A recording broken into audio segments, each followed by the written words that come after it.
Hi good morning. I welcome you all on the behalf of the journey of knowledge. आज मैं NCERT 8th class honeydew book का एक बहुत ही motivational story a visit to Cambridge को discuss करने जा रहा हूँ। बेसिकली ये जो है कन्वर्सेशन है दो एक्स्ट्रा ऑर्डिनरी पीपल का।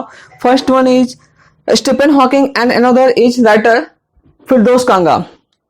तो ये बहुत ही खूबसूरत है जो दोनों कैसे डिसेबल पर्सन एक दूसरे से बात करते हैं। This is not disable, we can say कि डिफरेंटली एबल। इन लोगों के पास एक अलग सा टैलेंट होता है, मतलब गॉड गिफ्टेड टैलेंट होता है, यूनिक सा टैलेंट होता है।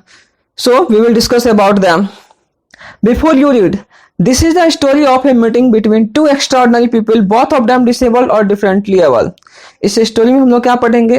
दो जो एक्स्ट्राऑर्डिनरी पीपल है, first one is Stephen Hawking and another is writer Firdaus Kanga. इन दोनों के बीच में जो कन्वर्सेशन होती है, कैसे ये दोनों मिलते हैं, कैसे अपने प्रॉब्लम को शेयर करते हैं, अपने एक्सपीरियंस शेयर करते हैं और बहुत सारी बातें करते हैं। तो we can not say disabled, we can say another word, this is called differently able. मतलब इन लोगों के पास एक अलग सी एबिलिटी होती है, अलग सा टैलेंट होता है। वी कैन नॉट इमेजिन, जब जैसे हम लोग नॉर्मल इंसान है, नॉर्मल पीपल है जिसके पास हैंड पैर लेग्स एंड एवरीथिंग होता है, वो भी नहीं कर पाते हैं। और ये डिसेबल होने के बाद भी एक अलग सा बहुत कुछ किए हैं। स्टीफन हॉकिंग की बात करें तो ये अपने सदी के बहुत ही बड़े साइंटिस्ट थे। As we know, say, Stephen Hawking is one of the greatest scientists of our time. Stephen Hawking जो थे अपने टाइम के बहुत ही बड़े, बहुत ही महान साइंटिस्ट थे। उन्होंने बहुत सारी चीजों का इन्वेंशन किया, just like black hole. We can say कि उनकी स्टडी इस मेटल पे बहुत ही डीप रही है। He suffers from paralysis that confines him to a wheelchair and allow him to speak only a punching buttons on a computer. Basically क्या है कि इनके बॉडी में एक प्रॉब्लम है। तो ये किस चीज से सफर कर रहे हैं? तो पैरालाइज में इनकी पूरी जो बॉडी है पैरालाइज हो चुकी है। पैरालाइज क्या होता है? जिसमें बॉडी का कोई भी पार्ट अच्छे से मूव नहीं कर पाता, मूवमेंट बेसिकली बंद हो जाता है। That confines him to wheelchair and allows him to speak only the punching buttons on a computer. और पैरालाइज इतने ज्यादा है कि ये कुछ बोल नहीं सकते हैं और ये हमेशा स्टिल ऑन व्हीलचेयर, हमेशा व्हीलचेयर पे जाते हैं। And he cannot say by mouth and he is only tapping a punching button and the computer will say. तो ये खुद से नहीं बोलते हैं और इस कंप्यूटर में कीबोर्ड में टाइप करते हैं और वो जो कंप्यूटर है मशीन लाइक वॉइस में लोगों को रिप्लाई देता है और लोगों से ये बात करते हैं। विच स्पीक्स फ्रॉम ही ना मशीन लाइक वॉइस। वो खुद से नहीं बोल पाते हैं, उनके पास उनके वॉइस में क्या सेंसेशन है, सेंसिटिव है, इमोशंस है, वो नहीं पता रहता है। बिकॉज जब मशीन वॉइस आता है तो हम लोग फीलिंग्स और इमोशंस नहीं समझ पाते हैं। Firdaus Kanga is a writer and journalist who lives and works in Mumbai. Firdaus Kanga जो इस चैप्टर के राइटर है, जो बेसिकली इंडियन राइटर है और जर्नलिस्ट भी है, जो मुंबई में बेसिकली जाते हैं। Kanga was born with brittle bones that tended to break easily when he was child. Firdaus Kanga जो है he is also a disabled person. इसका जो बोन है basically brittle bone. Brittle bone मतलब बहुत ही ज्यादा वीक बोन है। यदि कहीं भी हर्ट या कहीं भी चोट लग जाता है तो बोन इजिली क्रैक हो जाता है। Like Hawking Kanga moves around in a wheelchair. जिस तरह हमारे महान साइंटिस्ट स्टीफन हॉकिंग व्हीलचेयर पे करते हैं, उस तरह से फिरदौस कांगा भी always he is on the wheelchair. इनकी जो पूरी की पूरी लाइफ है एकदम व्हीलचेयर पे बीती है। The two great man exchange thought on what it means to life in a wheelchair and on how the so-called normal people react to the disabled person. जब ये एक पर्सन राइटर जो है स्टीफन हॉकिंग से मिलते हैं तो कैसे ये दोनों अपने थॉट का एक्सचेंज करते हैं और इस मैटर पे भी डिस्कस करते हैं कि नॉर्मल पीपल जो होते हैं, जिनके पास सारे पार्ट्स होते हैं, बॉडी के सारे पार्ट्स होते हैं और वे अच्छे से हर एक्शन को कर सकते हैं, तो उनका क्या रिएक्शन होता है डिसेबल्ड के प्रति। जैसे वी कैन से कि हम लोग डिसेबल्ड है तो नॉर्मल पीपल का रिएक्शन क्या होगा हम लोगों को देखकर? हम लोग क्या बोलते हैं ना, बेचारे उनके पास पार्ट्स ऑफ बॉडी नहीं है। बट ऐसा नहीं है कि हम लोगों के पास यदि डिसेबल्ड है तो कुछ नहीं कर पाते हैं। हर इंसान के पास एक अलग सी एबिलिटी होती है, गॉड गिफ्टेड टैलेंट होता है, but they did not recognise it and he can't be a successful person. जिन्होंने अपना टैलेंट को पहचान लिया है, डिसेबल्ड होने के बावजूद भी वो कुछ भी कर सकते हैं and he can't be a success. Cambridge was my metaphor for England. Firdaus Kanga क्या कहते हैं कि इनके कहने का मतलब यह था कि इंग्लैंड जो है बेसिकली किसके लिए जाना जाता है? तो कैम्ब्रिज के लिए। Cambridge mean England and England means Cambridge. तो वहां का जो फेमस था वो कैम्ब्रिज था। इनको मेटाफर के तौर पे यूज करते थे। And it was strange that when I left it had become all together something else. लेकिन जब वो वहां से रिटर्न होते हैं तो ये सारा जो कॉन्सेप्ट था इनका क्या कि कैम्ब्रिज जो है एक मेटाफर है इंग्लैंड के लिए, सारा कुछ चेंज हो चुका था। Because I had met Stephen Hawking here. इन्होंने किनसे मुलाकात की? तो स्टीफन हॉकिंग से बात की। इससे पहले ये क्या जानते थे? इंग्लैंड बेसिकली किसके लिए है? तो कैम्ब्रिज के लिए। जब इन्होंने मुलाकात की स्टीफन हॉकिंग से, इतने बड़े साइंटिस्ट है, तो इनका माइंडसेट तो बिल्कुल चेंज हो जाता है। तो इनको लगता है कि इंग्लैंड में और कुछ भी है like Stephen Hawking. It was on a walking tour through. Firdaus Ganga क्या है? एक जर्नलिस्ट है जो हमेशा अलग अलग कंट्री में, अलग अलग सिटी में जाते हैं। क्या करने के लिए? ट्रैवलिंग, लिखने के लिए। ट्रैवल बुक ये लिखे हैं बहुत सारे। Cambridge that the guide mention Stephen Hawking. जाहिर सी बात है, जब हम लोग न्यू प्लेस जाते हैं तो वहां पे टूर गाइड होता है जो वहां के खास इंपोर्टेंट प्लेस, हिस्टोरिकल प्लेस को विजिट करवाते हैं।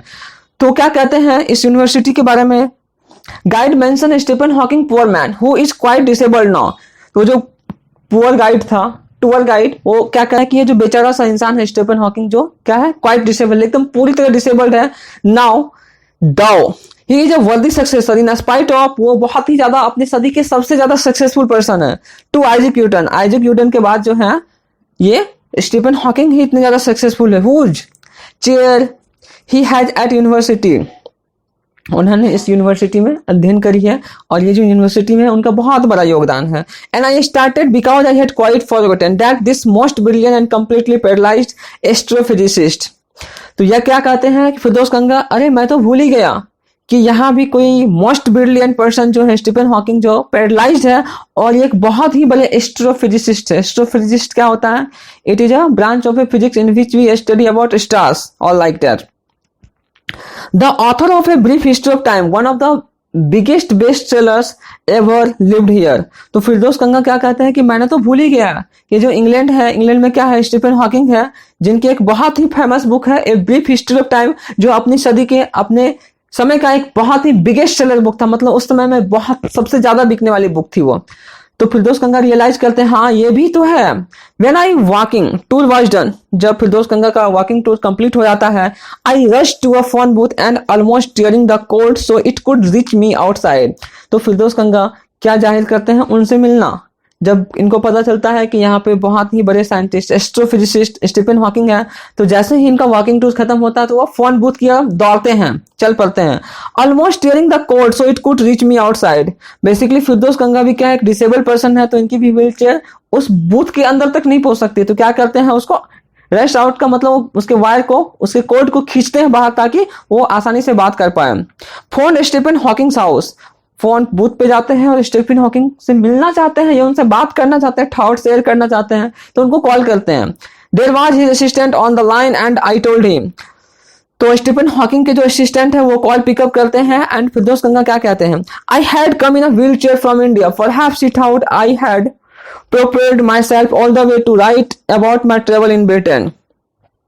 फिरदौस गंगा क्या कहते हैं उनसे कि मैं स्टीफन हॉकिंग से मिलने आया हूँ, बेसिकली मैं व्हील चेयर से इंडिया से आया हूँ।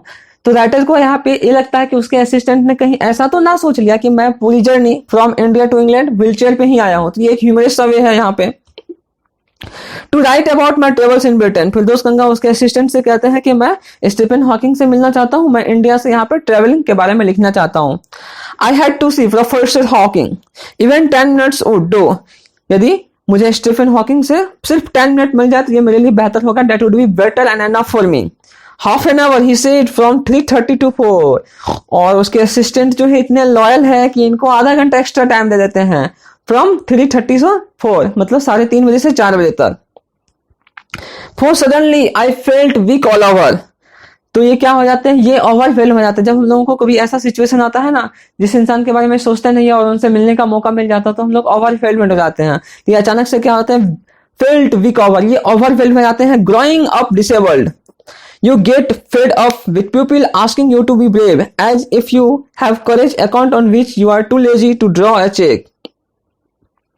ये क्या कहते हैं कि अपने आप को डिसेबल मानते थे इनसे मिलने से पहले। वो इतना डिसेबल मानते हैं, इतने लेजी मानते हैं कि अपने आप को किसी चेक पे साइन करके अकाउंट से बैलेंस निकाल सकते हैं। The only things that makes you stronger is seeing something like you achieving something is huge. तो फिरदौस गंगा क्या कहते हैं कि सिर्फ बोलने से नहीं होता, सिर्फ कहने से नहीं होता, कहने से मोटिवेशन नहीं आता है। जब ऐसा कुछ अचीव कर लेते हैं, ऐसे पर्सन को, सेम पर्सन को देख लेते हैं, तो वहां से क्या आती है? मोटिवेशन आता है कि मेरे जैसा ही कोई पर्सन है जो हमसे कुछ ज्यादा अचीव कर लिया या हमसे कोई ग्रेट वर्क कर लिया, तो हम लोगों को मोटिवेशन वहां से आता है, ना कि ऐसे सिर्फ कहने से। Then you know what much is possible, you reach out further than you ever thought you could. Basically क्या होता है, जब हम लोग अपने से बड़े महान इंसान को, अपने से ग्रेट अचीवर को नहीं देखते तो हम लोगों को लगता है कि जितना मैंने पाया है वही एनफ है, वही उसका पॉइंट है। बट जब हम लोग देखते हैं कि सामने वाले को, कि मेरे उसके साथ भी सेम प्रॉब्लम था, वो भी डिसेबल्ड है और मेरे से वो ज्यादा बेहतर कर सकता है, तो वहां से एक मोटिवेशन आता है और पता चलता है कि ये लास्ट नहीं है, ये सिर्फ स्टार्टिंग पॉइंट है और मैं भी इससे ज्यादा कुछ कर सकता हूँ। I haven't been brave said the disembodied computer voice the next afternoon. जब उनसे मिलने जाते हैं तो स्टीफन हॉकिंग क्या कहते हैं, डिसएम्बॉडीड बॉडी का मतलब वो जो वॉइस आती है किसी बॉडी से, किसी माउथ से नहीं आती है, वो एक कंप्यूटर वॉइस से आती है। वो पंचिंग टाइप करते हैं कंप्यूटर में और वो वॉइस आता है लाइक अ मशीन वॉइस। तो क्या कहते हैं कि मैं ब्रेव नहीं था, मेरे पास कोई चॉइस नहीं है। जाहिर सी बात है स्टीफन हॉकिंग क्या थे, बहुत ही ज्यादा डिसेबल्ड थे, तो उनके पास और कोई ऑप्शन नहीं है। तो वो क्रिकेट नहीं खेल सकते थे, बेसिकली वो कोई भी मूवमेंट कर ही नहीं सकते थे इसके अलावा। तो कहते हैं कि I have not any choice, उसके पास और कोई ऑप्शन नहीं था।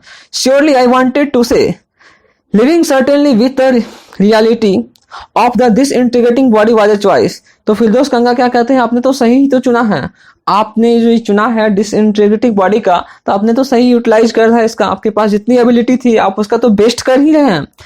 But I kept quiet because I felt guilty every time I spoke to him forcing him to respond. तो फिरदौस कंगा हर बात बोलने से पहले अपने आप को गिल्टी फील करते हैं, बिकॉज ये तो आसानी से बोल लेते हैं लेकिन स्टीफन हॉकिंग को क्या करना पड़ता है, टाइप करना पड़ता, बिकॉज वो खुद से नहीं बोल पाते हैं, तो अपने आप को गिल्टी फील करते हैं कि उनको इतना तकलीफ देना पड़ेगा, मैं उनको फोर्स कर रहा हूँ बोलने के लिए, तो अंदर से इसको बहुत ही ज्यादा ग्लानि फील होती है। The little switch in hand, trying to find the words on his computer with the only beat of moment left to him. His long fell fingers, उनके हाथों के बस कुछ ही फिंगर का बस मूवमेंट बाकी था, अदरवाइज पूरी की पूरी बॉडी पैरालाइज थी। तो फिरदौस कंगा क्या कहते हैं कि मुझे बहुत ही ज्यादा गिल्टी फील हो रहा था जब अपने फिंगर से वो बटन को ढूंढते थे, उसको टाइप करते थे और वो साउंड लाइक वॉइस मुझे सुनाई देता था, तो मैं उसे इतनी तकलीफ में नहीं देख सकता, तो मुझे बहुत गिल्टी फील होता था। उनके फिंगर, उनके हैंड के बहुत ही कम फिंगर जो थे, उनके फेल फिंगर, बड़ी बड़ी उंगलियां जो थी वो पंचिंग के लिए मूवमेंट कर रही थी।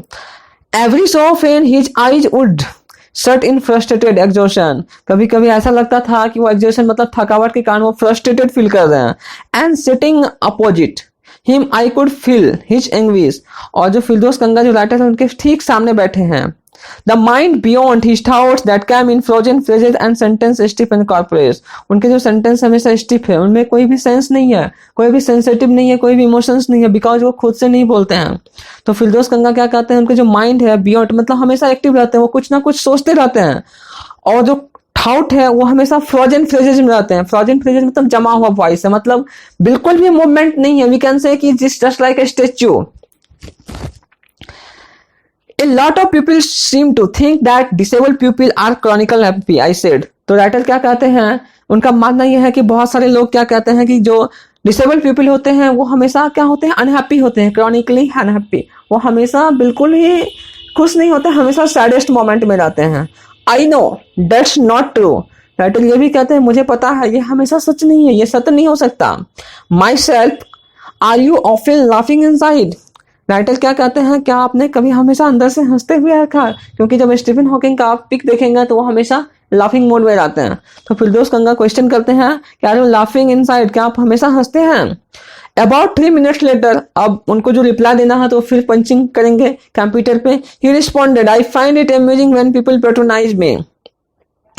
तो राइटर उनसे जब पूछते हैं तो स्टीफन हॉकिंग क्या कहते हैं कि मुझे सबसे ज्यादा हंसी तब आती है जब लोग मेरे साथ क्या करते हैं, पैट्रोनाइज करते हैं। मतलब मेरे अंदर तो फीलिंग्स नहीं आती क्योंकि वो कंप्यूटर लाइक वॉइस आता है और लोगों को ऐसा लगता है कि मुझे खराब ना लगे, इसलिए वो मेरे साथ वो भी हंसते हैं, मुस्कुराते हैं। तो उस समय इनको बहुत ज्यादा हंसी लगती है और बहुत ही ज्यादा अम्यूजिंग फील करते हैं। And do you find it annoying when someone like me comes and disturb you in your work. अब फिरदौस कंगा क्या कहते हैं, क्या आपको कभी इरिटेटिंग फील होता है, एनोइंग फील होता है जब मेरे जैसा ही कोई इंसान आपको आता है डिस्टर्ब करने के लिए?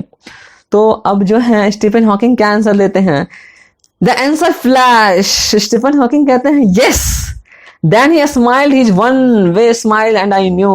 स्टीफन हॉकिंग कहते हैं हाँ मुझे बहुत बुरा लगता है जब तुम्हारे जैसे ही कोई इंसान मुझे डिस्टर्ब करने के लिए आते हैं। और उनका जो बॉडी का मूवमेंट है, एक ही साइड वो पड़े जाते हैं तो वो वन साइड से स्माइल करते हैं। विदाउट बीइंग सेंटिमेंटल और silly that I was looking at one of the most beautiful man in the world. ऐसा नहीं कहते हैं फिरदौस कंगा कि मैं बेवकूफ नहीं हूँ, मैं सेंटिमेंटल नहीं हूं, मैंने आज दुनिया का सबसे खूबसूरत इंसान को, सबसे वर्ल्ड का सबसे खूबसूरत इंसान को मैं आज अपने सामने देख रहा हूं। और first glimpse of him is shocking. Glimpse का मतलब होता है पहली झलक। जब मैंने पहली झलक उसको देखा, because is like a still photograph. जब भी आप उनको कभी देखे होंगे स्टिल फोटोग्राफ में या पिक्चर में कहीं भी, तो वो एक क्या है, जस्ट एक पिक्चर है। उस तरह से जब आपको सामने रियली में देखोगे तो आप ऐसा ही फील करोगे। तो फिरदौस कंगा जो है बहुत ही ज्यादा स्टनाइज्ड हो जाते हैं, शॉकिंग फील करते हैं। There is nothing change reality and picture as if all those picture of him magazine and newspaper have turn three dimensional. इस तरह से लग रहा है कि जिस तरह से कोई मैगजीन में, कोई न्यूज़पेपर में उसके पिक्चर आते हैं उसी का 3D हो। मतलब बिल्कुल भी चेंज नहीं है, मैनर चेंज है। मतलब उसके पिक्चर को यू कैन से कि यू कैन इमेजिन कि वो 3 डायमेंशनल है, बस इतना ही चेंज है। Then you see the head twisted sideways into the slump, the torso sunk inside the pale blue shirt. वो जो है उनकी बॉडी हेड ट्विस्टेड का मतलब क्या होता है, एक ही साइड में हेड उसका रहता है, बिल्कुल भी मतलब बॉडी का मूवमेंट नहीं है। तो हमेशा वो एक साइड में क्या रहता है, उनका हेड झुका हुआ रहता है। एंड वो इस तरह से उनका बॉडी लगता है जैसे कोई ब्लू शर्ट में एक बॉडी लग दी गई हो। एंड द वेस्टेड लेग्स, और पतली पतली जो लेग है उनकी एक किसी कवर में, उनका जो बॉडी है किसी शर्ट में रखती हुई, इस तरह से प्रतीत हो रहा है। You look at his eyes which can speak. जब उनकी आंखों को कोई देखता है, जब राइटर उनको ऑब्जर्व करते हैं तो ऐसा लगता है कि जैसे वो कुछ बोलना चाहते हैं। Still and there are saying something huge and urgent, और इस तरह से कुछ बहुत ही अर्जेंट, बहुत ही इंपॉर्टेंट बात बोलने वाले हैं। It is hard to tell what, लेकिन यह कहना मुश्किल है कि वो क्या कहना चाहते हैं। But you are second because you have seen something you never thought could be seen. Because you are second because you have seen something you never thought could be seen। because आप उस इंसान से बात कर रहे हैं, उनकी बातों को सुन रहे हैं जैसा आपने कभी जिंदगी में नहीं सोचा होगा, आपने इमेजिन नहीं किया होगा, आप उनसे सामने बात कर रहे हैं। because you like a lantern whose walls are worn so thin you glimpses only the little light inside। अब फिरदौस कंगा क्या कहते हैं कि उनके जो बॉडी थे, जिस तरह से प्रतीत होता था कि एक शर्ट के अंदर उसकी बॉडी डाल दी गई है, उन पतले पतले लेग, और जो उनका हेड था एक साइड में झुका हुआ रहता था। वो जो किससे कंपेयर कर रहे थे, एक लालटेन से। तो लालटेन क्या होता है, साइड से गंदा रहता, पूरा डस्ट पड़ा रहता, लेकिन हम लोग उसको नहीं देखते, उसके अंदर जो लाइट निकलता उसको देखते हैं। तो फिरदौस कंगा जो इसका कंपेरिजन कर रहे हैं, तो लोग उनकी फेस से, उनके वेशभूषा से, उनके बॉडी के स्ट्रक्चर से नहीं जाते हैं, उनके जो अंदर क्वालिटी है, डिवाइन पावर है, और उनके अंदर जो इंडिविजुअल टैलेंट है, इतने सारे इन्वेंशन किए हैं और एक्स्ट्रा ऑर्डिनरी जो टैलेंट है, उनके लिए लोग उनसे इंस्पायर होते हैं। जिस तरह से लालटेन की हम लोग साइड में नहीं देखते हैं क्या लगा हुआ, कौन सा डस्ट है, गंदा है, बस उनकी रोशनी से इंस्पायर होते हैं, उन रोशनी को देखते हैं। So just like that Stephen Hawking, only the light inside is the incandescence of a man, the body almost irrelevant exists only like a case made of shadow, so that I not earlier in a so that I know believer in the eternal soul। फिरदौस कंगा क्या कहते हैं, जो body है सिर्फ ये इरिलेंट exist, ये एक shadow है, बॉडी से कुछ नहीं होता है। बट फिरदौस कंगा क्या कह रहे हैं कि इनके अंदर जो पायस सोल है, इनकी जो आत्मा शुद्ध है, इनका जो इटर्नल सोल है, वो बहुत ही ज्यादा बिलीवर है, लोगों के लिए दिलचस्प है। Know that this is what each of us, everything is an accessories. Firdaus Kanga क्या कहते हैं कि इनके जो पायस सोल है, इसके अलावा सारी की सारी चीज क्या है, एक एक्सेसरीज की तरह यूज होता है। हम लोग उनके वेशभूषा से नहीं जानते, उनके फेस से नहीं जानते, उनके बॉडी के मूवमेंट से नहीं जानते, बस हम लोग उनके टैलेंट के, उनके योगदान के, उनके कृतियों को जानते हैं। और इसके अलावा जो भी चीज होती है, सारे के सारे क्या होते हैं, एक्सेसरीज होते हैं। एक्सेसरीज का मतलब क्या, ऐसा चीज जो हमारे लिए इंपॉर्टेंट नहीं है, बट हम लोग बस उसको दिखाने के लिए और एक्स्ट्रा ऑर्डिनरी दिखाने के लिए करते हैं। तो फिरदौस कंगा का क्या कहने का मतलब है कि पायस सोल जो होता है वो ही काफी है, अदरवाइज सारे के सारे चीज क्या होते हैं, वो अननेसेसरी होते हैं, वो एसेसरीज होते हैं। What do you think is the best things about being disabled? I had asked him earlier। अब फिरदौस कंगा क्या कहते हैं कि ये डिसेबल्ड होने का क्या खास है, उससे कुछ बेस्ट हो सकता है। What do you think is the best thing about the being disabled? आप डिसेबल्ड इंसान के बारे में क्या सोचते हैं? ये क्वेश्चन जो है फिरदौस कंगा उनसे पहले भी पूछे थे। I don't think there is anything good about being disabled। तो वो क्या कहते हैं कि मुझे नहीं पता है कि डिसेबल पर्सन के बारे में कुछ भी अच्छा है, बिल्कुल हम लोग उसको सही नजरिए से नहीं देखते हैं, हमेशा क्रिटिसाइज करते हैं। I think I said you do discover how much kindness there is in the world. तो वो क्या कहते हैं कि यदि हम डिसेबल्ड हैं तो हम लोगों को जान सकते हैं कि लोग कितने काइंड हैं। हम डिसेबल्ड होते हैं, किसी से हेल्प मांगते हैं तो उनसे पता चलता है कि दुनिया कितनी काइंडनेस है, कितने लोग पिटीफुल हैं। Yes he said it was a disadvantage of his voice synthesizer that it could convey no inflection, no shade or tone. तो क्या कहते हैं कि उनके वॉइस का जो डिसएडवांटेज है, that it mean no inflection, no tone, उनके वॉइस में कोई भी इमोशंस नहीं है, ना कोई इन्फ्लेक्शन है, ना कोई शेड है, ना कोई टोन है. इन्फ्लेक्शन का मैसेज होता है उतार चढ़ाव. जब हम लोग वॉइस कभी जोर से बोलते हैं तो लोगों को लगता है गुस्सा है, सॉफ्टली बोलते हैं तो प्यार से बोलते हैं, बट उनका जो वॉइस एक मशीन लाइक वॉइस में आता है तो लोग उसको इमेजिन नहीं कर पाते कि वो गुस्से में है, कौन सा इमोशन से, किस फीलिंग से बोल रहे हैं. That I not could not tell him enthusiastically he agreed with me. उसको ऐसा नहीं लगता सामने वाले को क्या वो अपने मन से बोल रहे हैं, बिकॉज कंप्यूटर लाइक वॉइस में we can not imagine and we can not understand कि वो वॉइस कहाँ से आ रही है, वो गुस्से में बोल रहे हैं, उनका कहने का इमोशंस क्या है, we can not understand, but वो एग्री करते हैं उससे. Every time I shifted in my chair to turn to the wrist watch to the time. अब क्या होते हैं, हमेशा वे वॉच देख रहे हैं बिकॉज इसके पास 30 मिनट का ही टाइम मिला है. I wanted to make every one of our 30 minutes count. फिर दोस्त कंगा कहते हैं कि मुझे 30 मिनट मिला है और ये इसका मैं एक एक सेकंड मैं जायज नहीं करना चाहता हूँ, मैं इनका अच्छे से यूटिलाइज करूंगा, इनका एक एक वर्ड क्या है important. I felt a huge leaf and acceleration in the possibilities of my body. अब ये अंदर से बहुत ही ज्यादा ह्यूज रिलीफ करते हैं, बिकॉज जब हम अपने ही जैसे किसी इंसान को देखते हैं तो अंदर से एक सेटिस्फेक्शन मिलता है कि ये कर सकता तो मैं भी कर सकता हूँ, I can also do it. How little it matter then at I would never walk or even stand. ये मैटर नहीं करता कि हम कितने दौड़ सकते हैं, कितने फिजिकल एक्टिविटीज कर सकते हैं, दौड़ सकते हैं, खड़े हो सकते हैं या कुछ भी कर सकते हैं, बट मैटर ये करता है कि हम लोग क्या कर सकते हैं, क्या नहीं कर सकते. इट डजंट मैटर, क्या कर सकते हैं, that would be better, that would be important for me. I told him how he had been an inspiration beyond click for me and surely for others. Did that thought help him? तो फिर दोस्त कंगा उनसे पूछते हैं कि आपके लिए कोई इंस्पिरेशन है मुझ जैसे इंसान के लिए. श्योरली फॉर अदर्स, सिर्फ मेरे लिए नहीं, आप बहुत के लिए एक इंस्पिरेशन का सोर्स है. जितने भी डिसेबल्ड पर्सन है वो उनसे सीख सकते हैं, वो उनसे इंस्पायर हो सकते हैं, मोटिवेट हो सकते हैं. कि जब स्टीफन हॉकिंग इतने डिसेबल्ड होने के बावजूद भी बॉडी का कोई भी पार्ट अच्छे से मूवमेंट नहीं हो पाता था, इसके बावजूद भी उन्होंने बहुत सारी अच्छे अच्छे इन्वेंशन किए, अच्छे साइंटिस्ट बने, तो they can also do that. तो बहुत से लोगों के लिए क्या है, it is a source of inspiration. Now he said I thought how foolish I was to ask. तो स्टीफन हॉकिंग है बिल्कुल भी कहते कि नहीं, मैं लोगों के लिए इंस्पिरेशन नहीं हूँ, मैं लोगों को कुछ नहीं कहना चाहता. तो फिरदौस कंगा अंदर से थोड़ा सा गिल्टी फील करते हैं और अब कहते हैं कि मैं कितना मूर्ख हूँ, मैंने ये क्वेश्चन क्यों पूछा. When your body is claustrophobic room and the walls are growing narrower day by day. अब क्या कहते हैं स्टीफन हॉकिंग कि हमारा जब बॉडी या तुम्हारा जब बॉडी कभी क्या होता है, क्लस्ट्रोफोबिक मतलब होता है किसी एक चीज में निपट के रह जाना, सिमट के रह जाना, किसी एक रूम में, किसी एक कमरे में. कहते हैं कि उसके जो रूम के जो वॉल है दिनों दिन क्या होते जा रहे हैं, छोटे हो जा रहे हैं, नैरो होते जा रहे हैं, मतलब वो एक ही जगह सिमटते जा रहे हैं. क्यों कह रहे हैं, बिकॉज उनकी जो पूरी की पूरी लाइफ है एक व्हील चेयर पे बीती है. It doesn't so much good to know that there are people outside smiling with admiration to see you breathing still. ये मैटर नहीं करता आपके लिए लोग बाहर से कितनी भी प्रशंसा करे, बट आप अंदर से जो फील करते हो only you can understand that feelings and emotions. लेकिन बाहर से लोग भले आपकी प्रशंसा कर रहे हैं बट आपको उनसे इनर सेटिस्फेक्शन मिलता है, लेकिन आपके बॉडी में जो प्रॉब्लम है you have to follow it and you have to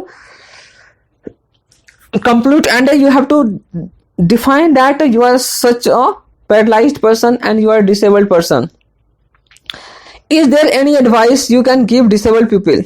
और फिरदौस कंगा कहते हैं कि क्या आपके पास कोई एडवाइस है मुझ जैसे डिसेबल्ड पर्सन के लिए, या और भी जो डिसेबल्ड पर्सन है इस दुनिया में, इस पृथ्वी पे, क्या आप उनको कोई एडवाइस देना चाहते हैं. Something that might help make life better, उनके लाइफ को और बेटर करने के लिए, बेहतर करने के लिए आप उन्हें कोई एडवाइस देना चाहते हैं. They should concentrate on what they are good at. तो क्या कहते हैं स्टीफन हॉकिंग कि उनको सिर्फ उन बातों पे ध्यान देना चाहिए जिनमें वो क्या है, एक्सपर्ट है, जो उनका एप्टीट्यूड है सिर्फ उन पे कंसंट्रेट करना चाहिए, अदरवाइज ना कि वो जो नहीं कर सकते हैं. I think things like the disabled Olympic are waste of time. अब वो क्या कहते हैं स्टीफन हॉकिंग कि जो डिसेबल्ड पर्सन है वो ओलंपिक्स का ड्रीम देखे, that is the waste of time. जो काम हम लोग कर ही नहीं सकते तो ये वेस्ट ऑफ टाइम है. जो काम हम लोग कर सकते हैं उसमें सारा का सारा एफर्ट डालने के बाद क्या सकते हैं, we can be success. I know what you mean. I remember the years I would spend trying to play a Spanish guitar, considerably larger than I was. अब वो क्या कहते हैं फिरदौस कंगा, उनको एक स्टोरी याद आती है जब वो बचपन में भी क्या करते हैं कि स्पेनिश गिटार सीखने की कोशिश करते हैं, जो उनसे काफी साइज में बड़ा होता है. ग्लीफुली, बहुत खुशी से, बहुत उत्साह के साथ बताने जाते हैं, I had unstretched it one night. वो दिनों दिन क्या करते हैं, उसको पूरा तोड़ फोड़ के रख देते हैं। उनको जो एक खुशी होती है बजाने की, वो बजा नहीं पाते एक्चुअल में, बट उनके अंदर से एक पैशन होता है, but they can not do it. The half hour was up. अब क्या होता है, आधा घंटा का टाइम मिला था, वो टाइम खत्म होता है। आई think I have annoyed you enough. फिर दोस्त कंगा क्या कहते हैं कि मेरा मानना है कि मैंने आपको बहुत तकलीफ पहुंचाई, हो सकता है आपको गुस्सा आया हो। I said grinning thank you. अब वो जाते हैं और कहते हैं कि मैं अब चलता हूँ, थैंक्स बोलते हैं, उनको जाने का टाइम होता है। Stay I waited. जब वो जाने लगते हैं तो स्टीफन हॉकिंग कहते हैं रुको। तब राइटर जो है उनका वेट करते हैं, हैव सम टी, उनको चाय के लिए ऑफर करते हैं, बिकॉज वो फर्स्ट टाइम मिले हैं, फिर भी इतने पायस शोले हैं कि उनको चाय के लिए ऑफर करते हैं। I can show you the garden. अब जो स्टीफन हॉकिंग है वो फिरदौस कंगा को अपने गार्डन में ले जाते हैं विजिटिंग करवाने के लिए। The garden was as big as park. वो सिर्फ गार्डन नहीं था, इस तरह से कोई पार्क होता है, बहुत बड़ा पार्क था। But Stephen Hawking covered every inch, rumbling along in his motorized wheelchair while I dog to keep out of the way। Park इतना बड़ा के होने के बावजूद भी स्टीफन हॉकिंग जो है उनको पार्क का एक एक कॉर्नर, एक एक इंडिविजुअल कॉर्नर उनको ले जाते हैं। और उनका जो व्हील चेयर है पूरी तरह से मोटराइज्ड है, क्योंकि वो हाथ से मूवमेंट तो कर ही नहीं सकते हैं। रंबलिंग का मतलब होता है मोटर से जो साउंड आता है, उस मोटर की वॉइस में एकदम उसको पूरी एक एक इंच, एक एक इंडिविजुअल कॉर्नर दिखा रहे हैं। I dog to keep out of the way, I could not walk very much. The sun made him silent, the letters on his screen disappearing in the glare.